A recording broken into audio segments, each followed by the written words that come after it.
You talked a little bit about navigating the issues of some businesses commonly when they're first starting out, they want to target everybody, right? How did you go about navigating that problem and who your target market was going to be?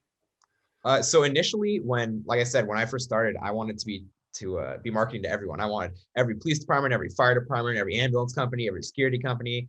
But that's obviously not super practical. So when we were starting out, we started to kind of build some proof and get some people saying, "Hey, this software works. It's good." And a lot of government contracts are pretty hard to get. They're hard to get, and they also take a long time. So from the time that you start trying to acquire that contract to the time you get it, it can be a couple years down the line. So we definitely learned that we needed to start with people like small private security companies who had no bureaucracy, could just sign up and be using the platform and start giving us those testimonials that would be critical for going for all those other types of customers.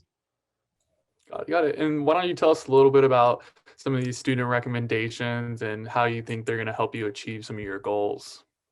Yeah, so the recommendations were great. They helped give us a guide to follow over the next few years as our business grows and expands. They told us where we should, even from everything from who we should market to, how we should market, how we should be spending our money, to even where we should get a headquarters at one day.